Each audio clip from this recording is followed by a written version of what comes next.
Live news. Dayashankar ji Yadav, जिन्हें लोग मंजू नाना के नाम से जानते थे, उनकी 20वीं पुण्यतिथि के अवसर पर कांग्रेस परिवार और नगर के सभी वरिष्ठ जनों की ओर से अस्पताल में फल वितरण किया गया और पुण्यतिथि मनाई गई।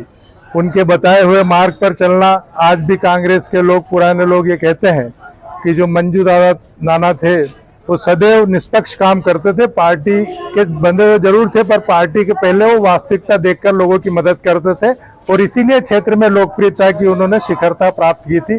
हम उनके बताए मार्ग पर चलते हुए उनको जीवन को चरितार्थ करें, यही हमारी भावना है।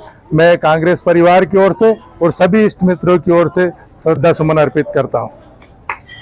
आज हमारे परम आदरणीय मंजू नाना के जी की 20वीं पुण्यतिथि पे फल वितरण करने के लिए हम लोग आए थे। मंजू नाना का वो नाम है, उनके बारे में हम क्या बताएं, मतलब सूर्य को दीपक दिखाने जैसा है उनके बारे में जो भी बताएं। हर विपरीत परिस्थिति में व्यक्ति उनको याद करता था और वो तुरंत हाजिर हो जाते थे और हर संभव उसकी मदद करते थे। वो कई बार ग्रामीण क्षेत्र में भी कई गाँवों में जब विवाद की स्थिति बनती थी तो वो यहाँ खाद्यान्न जाते थे और बराबर उसके समाधान करके वो आते थे। कई बार हमने देखा, हमें आंखों से देखा हमने कि विवाद की स्थिति बनती थी, नाना जाते और उस विवाद को खत्म कर देते थे। हम कोशिश करें कि उनके चरित्र पे आगे चलें और जो आज हमारे जो भाई है, बड़ा भाई सुनील भैया, उनके मार्गदर्शन पे चल रहे हैं आगे।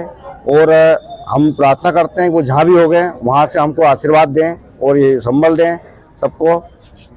उनको नमन करता हूँ। जय हिंद, जय भारत। भारतीय संस्कृति में कहा गया, नर सेवा नारायण सेवा, मानव सेवा माधव की सेवा। उक्त पंक्ति अगर कहीं पर चरितार्थ होती है तो वो खातेगांव नगर में स्वर्गीय मंजू नाना जी के जीवन पर चरितार्थ होती है। उनकी त्याग, तपस्या, सेवा और परिश्रम को हम सब ने बहुत पास से देखा है।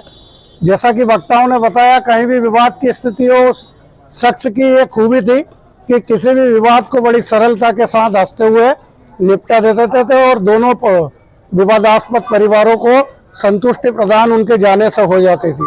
उनकी खूबी लेकर आज उनका परिवार चल रहा है। उनके बताए हुए मार्गों पर हम लोग चल रहे हैं।